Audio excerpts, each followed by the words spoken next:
Vous avez très certainement déjà entendu parler de recrutement effectué par des sectes, mais depuis l'arrivée d'internet, celles-ci se sont modernisées en utilisant par exemple des jeux vidéo, comme Caney Quest 3030 qui pourtant semble être tout à fait classique en apparence. Toute une communauté s'est alors réunie pour élucider ce mystère et vous allez voir, c'est parti vraiment très loin.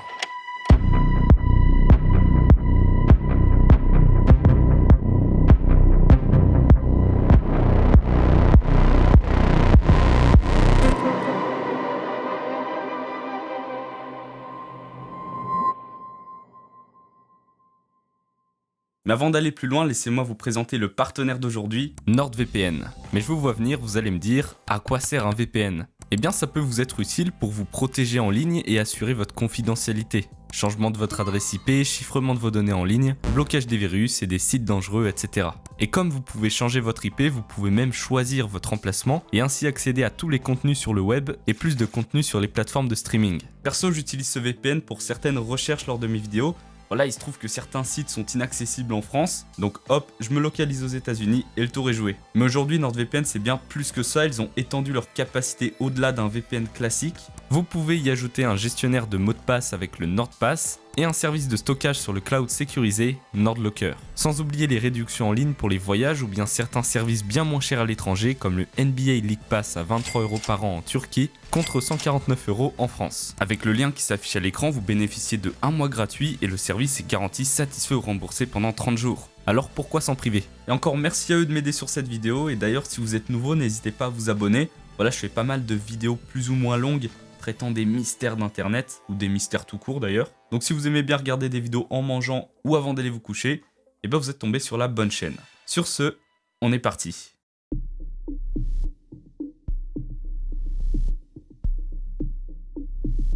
Caney Quest 3030 est un jeu qui a été créé grâce à RPG Maker, un logiciel permettant de créer des RPG comme son nom l'indique, et la raison de pourquoi il était beaucoup apprécié, c'est parce qu'il simplifiait drastiquement l'étape du code en offrant aux créateurs des paramètres prédéfinis. Une ou plusieurs personnes avaient donc créé un RPG, et pour le promouvoir, le 4 mai 2013 est sorti sur une chaîne YouTube au nom de Caney Quest 3030, un trailer de la version alpha montrant rapidement le gameplay pour annoncer la date de sortie, le 12 mai.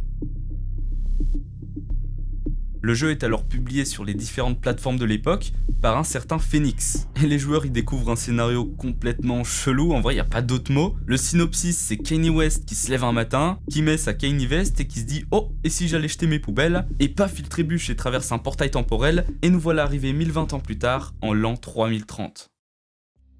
On est aux États-Unis et le chaos règne. Le clone du rappeur Lil B se prétend être Dieu, et dirige le pays. Kanye West est donc là pour mener la justice contre lui et prendre la relève. Et pour ce faire, le rappeur va devoir s'associer avec d'autres grosses têtes d'affiche comme Tupac et affronter les autres rappeurs alliés de Lil B. Bon, jusqu'ici rien de spécial, mis à part la quantité de poudre qu'il a fallu prendre pour réaliser un tel scénario.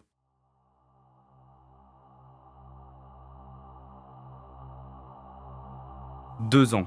Il aura fallu 2 ans pour se rendre compte que Caney Quest 3030 n'était pas qu'un RPG classique. En fait, en avançant un peu dans l'aventure, on tombe sur un PNJ auquel, si on engage la discussion, nous demande un mot de passe à 6 caractères. Ce qui laissait forcément transparaître une facette du jeu à laquelle nous n'avions pas accès. Rapidement, une petite communauté s'est formée pour trouver ce foutu mot de passe. Trigonométrie, triangulation des étoiles, morse, quelle était la méthode utilisée? Eh bien la réponse se trouve sur la chaîne YouTube. En fait, on se rend compte que d'autres vidéos ont été sorties depuis, d'autres trailers et visiblement ce à quoi ressemble la fin du jeu. Bon alors perso, je vois un peu ça comme nous mettre sur une mauvaise piste, en réalité on n'en a rien à faire de connaître la solution du jeu. Nous ce qui nous intéresse, c'est le mot de passe. Et bien quand on regarde la fin du release trailer sorti le 20 juillet 2013, voici ce que l'on observe. Et pendant la durée d'une image, je sais que vous l'avez vu. Un œil avec un triangle que l'on retrouve juste ici. Pour en revenir aux morses, dans la description de la chaîne, le même code est retranscrit à l'écrit et une fois traduit, ça nous donne « Ascend ». Et en entrant ce mot, voici ce qu'il se passe.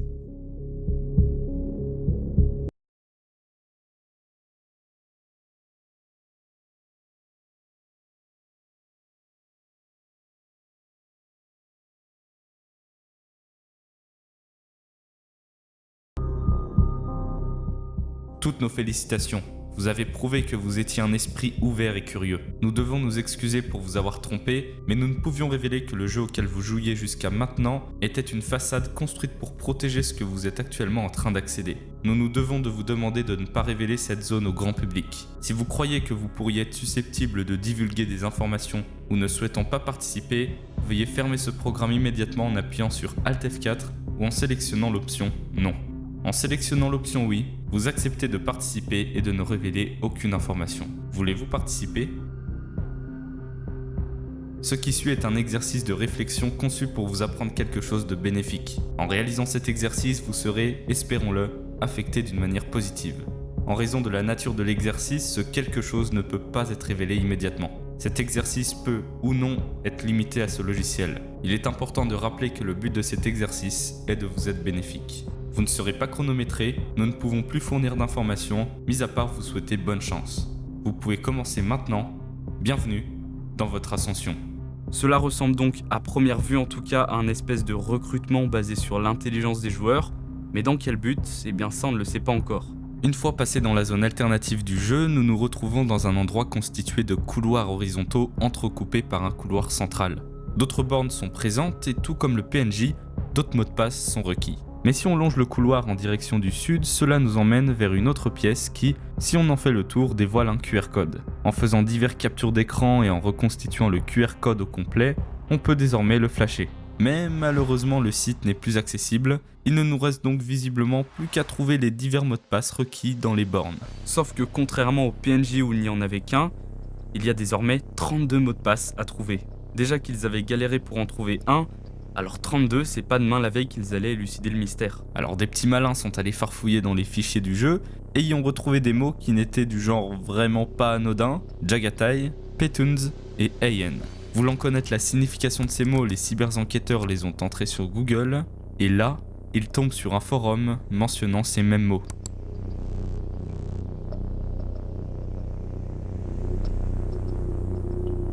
Le forum date de septembre 2013. Soit 8 mois avant la sortie de Kenny Quest, donc ça n'a pas l'air d'avoir un lien direct avec le jeu. Il s'agit donc d'une enquête autour d'un terme, ascensionnisme, décrit comme le nom d'une secte. Donc est-ce que ça aurait un lien avec le mot Ascend ? Probablement. En attendant, est-ce que tout ça n'est pas qu'un ARG, un jeu de piste effectué par quelqu'un d'anonyme ? Eh bien le problème c'est que le mot ascensionnisme n'est pas mentionné qu'à partir de 2013. Mais effectivement depuis 2006, ce qui semblerait bien long pour un ARG. Mais nous verrons ces preuves plus tard, pour l'instant ce qui nous intéresse, c'est aller au bout de Kenny Quest 3030. Et en passant au peigne fin le forum, les enquêteurs ont pu révéler d'autres de ces mots étranges, comme Falcon, Armco, Unspun, et tous sont acceptés par les différents terminaux. Plus de mots de passe sont entrés sur les bornes, plus l'obscurité gagne du terrain, jusqu'au dernier, où il se passe ceci.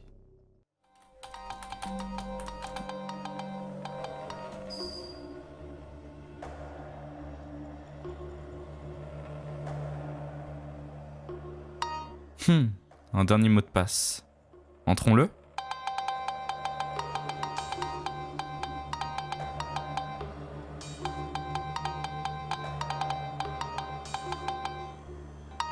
Vous avez prouvé votre valeur une fois de plus. Vous vous êtes élevé. Cependant, une nouvelle ascension est toujours possible. Si vous ne souhaitez pas poursuivre votre ascension, votre voyage se termine ici. Alors veuillez fermer ce programme en appuyant sur Alt F4 ou en sélectionnant l'option Non ci-dessus. En sélectionnant l'option Oui, vous acceptez de continuer à participer et vous nous donnez la permission d'interagir avec vos biens. Souhaitez-vous participer ? Au cours des 2 semaines suivantes, nous interagirons avec vous et vos biens de plusieurs manières. Gardez l'œil ouvert car certains de ces moyens peuvent être subtils, d'autres ne peuvent pas l'être. Il se peut que nous essayions de vous contacter directement. Dans ce cas, nous essaierons de vous signaler notre présence à l'aide d'un mot-clé. Si vous acceptez toujours de participer, veuillez sélectionner l'option Oui ci-dessus. Souhaitez-vous participer ? Veuillez saisir vos coordonnées maintenant.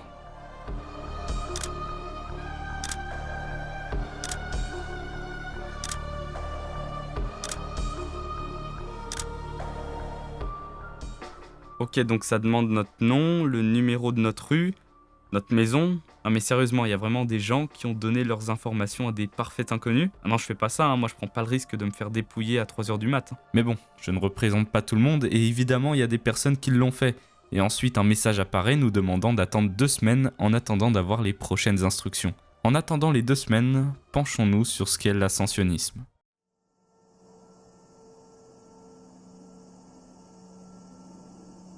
Comme je vous l'avais dit, le mot ascensionnisme a été prononcé pour la première fois en 2006 dans un groupe Yahoo et en donne une définition succincte. L'ascensionnisme est une nouvelle branche de l'humanisme composée d'humanistes de diverses croyances unis par un fil conducteur. Ce fil conducteur est l'idée que grâce à la science et à la technologie, nous pouvons non seulement améliorer le monde qui nous entoure, mais que nous avons un devoir sacré envers l'humanité d'améliorer et de dépasser la condition humaine, naturelle, et progresser vers l'immortalité et au-delà. L'ascensionnisme envisage explicitement et sincèrement son avenir dans le cadre des humains, mais de nouveaux humains.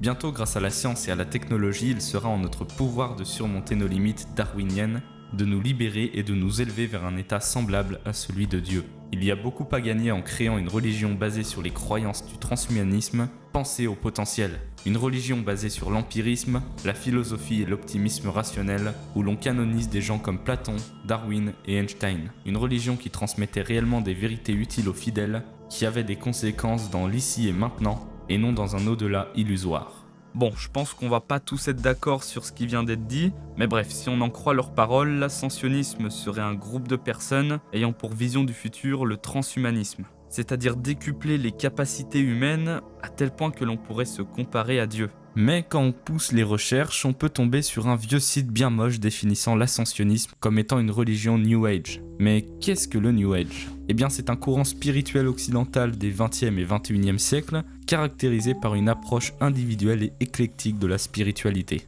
Bon, en gros du gros, c'est un mix entre plusieurs religions pour créer la leur. Par exemple, dans l'ascensionnisme, on pense que s'il nous arrive des malheurs, je sais pas moi, par exemple des agressions, un accident, eh bien c'est parce que dans nos vies antérieures, on aurait commis des incivilités, donc nos actes passés se répercutent sur nos vies futures. Le seul moyen de se racheter étant de souffrir à notre propre tour pour expier les offenses des vies antérieures. Selon l'ascensionnisme, lorsque l'on meurt, notre âme se rend dans un lieu sacré des âmes et se juge elle-même des actes qu'elles ont commis. Mais il y aurait des techniques pour éviter ça, des failles si on peut dire, le fait de commettre le mal sans avoir aucune répercussion, et cette méthode, c'est le clonage. Bon, je pense que vous avez capté le parallèle avec Kanye Quest 3030 qui lui aussi met en scène des clones. Pour eux, il existe 2 méthodes de clonage, le clonage naturel comme des jumeaux, et non naturel en passant par la science. Dans les 2 cas, l'âme serait alors la même dans les différents corps, en étant divisée entre les individus. Et là où est la spécificité, c'est qu'une âme ne peut pas se juger elle-même si l'une de ces divisions est toujours dans un corps vivant. Donc prenons l'exemple de jumeaux. Si le jumeau numéro 1 est toujours en vie, alors que le jumeau numéro 2 vient de décéder, eh bien la fraction d'âme de celui-ci ne peut pas être jugée puisque le jumeau numéro 1 est toujours en vie. Et les ascensionnistes utiliseraient une méthode de clonage non naturelle afin de faire perpétuer leur âme au sein d'un corps différent pour retarder à chaque fois un peu plus la date de leur jugement et donc de rester impunis. Tout ça dans le but de s'élever et devenir des humains encore et toujours plus puissants, d'où le lien avec le transhumanisme. En traversant d'autres sites internet, je suis tombé sur un témoignage d'une personne ayant rencontré un ascensionniste. Tout récemment, j'ai eu une rencontre avec un ascensionniste qui m'a donné la boule au ventre. Cette personne croyait fermement que lorsque du mal arrivait à une personne, elle laissait cela se produire. Selon lui, lorsqu'une personne est involontairement enlevée, ou violemment agressée, ou même lorsqu'un enfant est battu et maltraité, ou qu'un chien est frappé à coups de pied et affamé, tout cela sont des exemples de choses qui se produisent parce que leurs propres âmes ont pris leur disposition pour que ces événements se produisent. Cette personne a essayé de me convaincre que les impuissants méritent le mal qui leur est arrivé et que les vulnérables devraient s'attendre à être attaqués et à souffrir autrement. Sa conviction était si forte qu'il ne doutait pas qu'il pouvait me convertir et me faire avouer que chaque fois que j'avais subi un malheur, même dû à des circonstances indépendantes de ma volonté, eh bien que c'était en fait de ma faute. Et que moi, en tant que personne et en tant qu'âme, je le méritais. Il suffisait que je comprenne que c'était la vérité. L'ascensionnisme est promu globalement comme un chemin ou une expérience spirituelle, et comme toutes les religions, c'est un mécanisme de contrôle de ceux qui croient en manipulant ce qu'ils acceptent comme vérité et comme étant juste. Mais cette religion justifie le fait de nuire à l'innocent avec l'argument que leurs âmes ont accepté d'être blessées de diverses manières dans l'intérêt de la croissance spirituelle ou évolution. Avec tout ça, on pourrait se dire que le but des ascensionnistes serait également d'embrigader un maximum de personnes, comme on avait pu le voir dans le premier document retrouvé. Un jeu avec une fausse façade pourrait alors être un bon moyen pour dissimuler leur existence, tout en la mettant en évidence aux personnes intellectuellement supérieures à la majorité de la population. Mais le jeu vidéo ne serait pas l'unique méthode de communication utilisée par les ascensionnistes.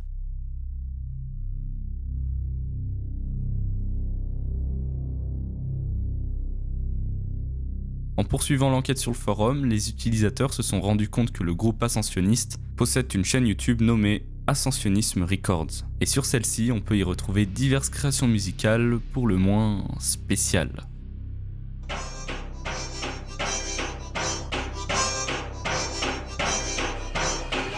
Told me to close my eye. I followed, he said, trusted me, then tucked my head inside.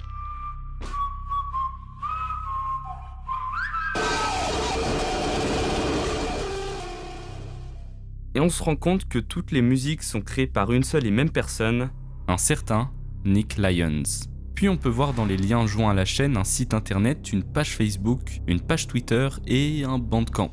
Et tous ont un rapport plus ou moins proche avec la musique. Leur site redirige vers leur musique présente sur Bandcamp, tout comme leur Facebook. En revanche, sur leur Twitter, c'est tout autre chose. Le compte semble poster des mots au hasard, d'ailleurs un youtubeur américain au nom de Psychotrip a enquêté de ce côté-là. Il a contacté le compte en DM, et là où les personnes on ne sait pas, derrière le compte réfute fermement être associé au jeu Kenny Quest, et réfute tout court d'être une secte d'ailleurs. Mais il y a un problème. Nick Lyons est décrit par le site Sputnik Music, un site de critique musicale et d'informations concernant les artistes, comme étant le seul membre d'Ascensionism Records. Ascensionism Records étant également le nom du compte Twitter, donc techniquement c'est lui derrière. Mais qu'est-ce que c'est que ce bordel? Est-ce que c'est pour éviter de mettre trop en lumière leur organisation? Après tout, le youtubeur s'est présenté comme tel, donc peut-être que leur but aux ascensionnistes, c'est pas de devenir populaire, mais simplement de recruter les bonnes personnes. En se rendant sur le Bandcamp, on peut observer une liste de leurs albums, tous produits par Nick Lyons. Une information intéressante à laquelle on n'avait jamais eu l'occasion d'avoir accès, c'est la localisation Adélaïde en Australie. Peut-être que ça pourra nous servir par la suite. Puis quand on se rend cette fois-ci sur le profil, on peut y écouter d'autres musiques du même genre. Quant à lui en tant que personne, il se situe à Ballarat à 600 km d'Ascensionism Records, ce qui peut nous pousser à croire que ce pays n'est pas anodin dans cette histoire, et qu'il pourrait potentiellement être le pays dans lequel vivent les ascensionnistes, enfin en tout cas son ou ses fondateurs. Ce qui est également intéressant de voir, c'est jusqu'à quand remontent les toutes premières activités, 2008. Ce qui montre que ce n'est pas un personnage créé de toutes pièces puisqu'il était déjà présent bien avant 2013, qui était le lancement de Kenny Quest 3030. Ah, Kenny Quest. Mais qu'en est-il du jeu? Qu'est-ce qu'il s'est passé au bout de ces fameuses 2 semaines?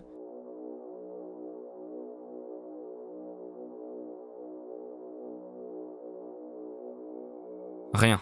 Enfin, rien concernant les instructions. Mais par contre, sur le site internet est apparue une nouvelle page, www.ascensionismrecords.com/calypso, un lien redirigeant vers un nouveau jeu.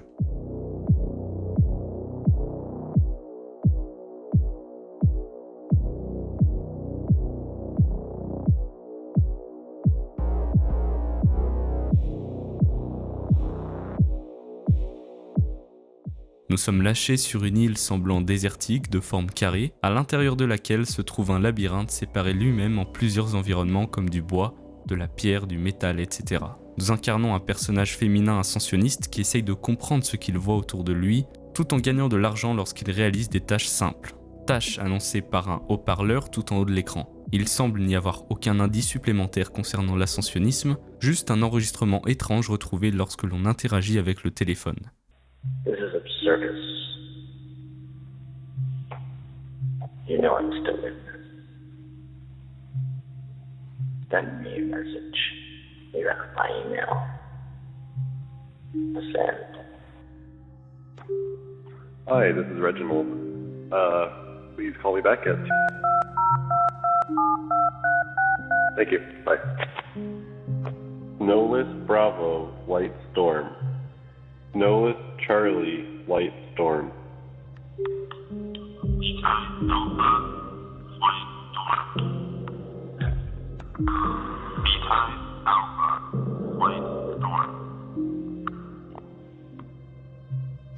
Man. M-A-N 854. Phone number.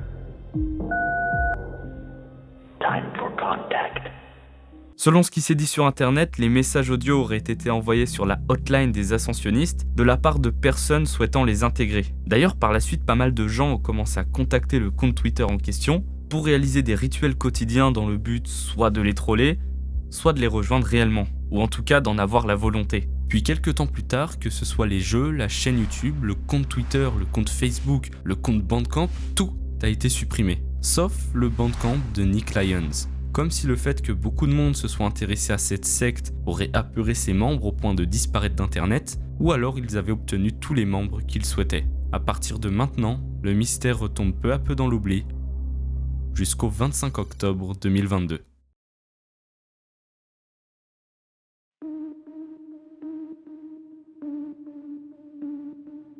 Et si je vous disais que Kenny Quest 3030 était un putain de projet scolaire? Clara Hope. Voici le nom du génie derrière tout ça. Alors avant de tout vous expliquer, je tenais à préciser que Kenny Quest est un RG, par contre l'ascensionnisme, lui, est hors de tout ça. En fait, elle s'est servie d'éléments déjà existants sur internet, entre autres ces fameux groupes Yahoo étranges, ainsi que le site dégueulasse pour construire son ARG. Alors ça veut dire qu'il y a vraiment des vraies personnes qui ont écrit tout ça? Je trouve que ça fait trop flipper. Alors ça veut pas dire pour autant que l'ascensionnisme existe réellement, néanmoins on n'en a aucune preuve que ça existe, et aucune preuve que ça n'existe pas. Donc finalement on a le choix de vouloir y croire ou non. Mais pour en revenir à la créatrice, vous allez me dire, comment tu sais qu'il s'agit d'elle? Eh bien elle a fait une apparition dans une mini-série de la chaîne Growth House qui avait pour objectif de retrouver la personne derrière Kenny Quest. Il faut savoir que Kenny Quest 3030 avait tellement matrixé les gens à l'époque qu'il y en a certains qui s'octroyaient le titre de créateur. On a par exemple Valérie qui est même passée dans la série car elle était sur la liste des suspects. Mais pourquoi? Eh bien parce qu'une fois le compte Bandcamp d'Ascensionnism Records supprimé, elle s'est empressée de prendre le arrobase et d'y mettre sa musique avec son pseudo. Mais malheureusement pour elle, elle n'avait pas toutes les preuves que Clara possédait, comme le tableau original d'une des covers du Bandcamp, le tableau original de l'œil. Et d'ailleurs pour la petite anecdote, ce tableau était aussi un travail scolaire auquel elle a eu un A. Il faut savoir qu'à l'époque, Kenny Quest 3030 ne possédait pas de partie cachée. C'est une fois qu'elle a vu qu'il y avait beaucoup de téléchargements qu'elle a décidé d'y implémenter son ARG qu'elle avait créé à côté. Et du coup, je vous l'ai pas dit, mais elle a implémenté cette partie justement 6 mois plus tard, 6 mois après la sortie du jeu. D'ailleurs, il y a un petit clin d'œil sympa dans la partie visible, on peut entendre cette musique.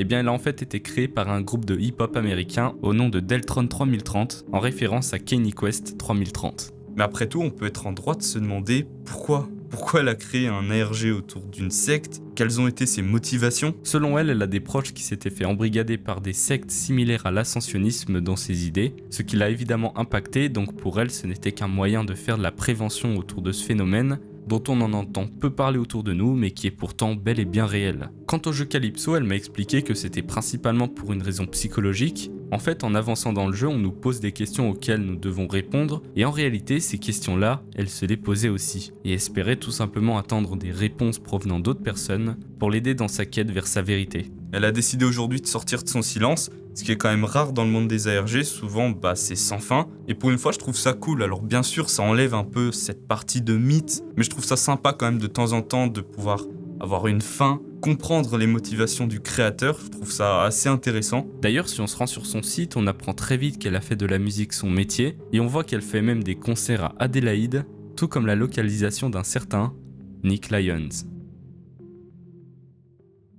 I feel like we did see along the way as well. Yeah, I used that one in the single art for one of my songs. When did you paint this? Like I was about 15. What do you see when you look at this? I think you can, I don't know, you can kind of see I wasn't like the happiest kid maybe. So was painting and music and everything kind of like an escape? Yeah, for sure. That was a way for me to do something on my own, then be creative. Yeah, I guess it's like a reminder of sort of where I've come from. Things have changed a lot. Voilà, on arrive à la fin de cette vidéo, j'espère qu'elle vous aura plu. Elle m'a pris pas mal de temps, notamment dans les recherches, mais aussi côté prod, j'ai galéré à connecter mon PC à la télé cathodique, et je trouve que le rendu est plutôt sympa, je sais pas ce que vous en pensez. Je pense que je vais essayer de garder cette vibe un peu VHS dans le futur des vidéos, alors peut-être pas à chaque fois. Je trouve que ça rend plutôt bien, c'est assez original. Donc voilà, n'hésitez pas à me dire ce que vous en pensez. N'hésitez pas à mettre un like, à vous abonner si c'est pas déjà fait, et à partager la vidéo à vos amis. Voilà, c'est la meilleure manière de me soutenir. Si vous voulez me voir évoluer, vous savez ce qu'il vous reste à faire. Donc à la prochaine pour une prochaine vidéo. À plus.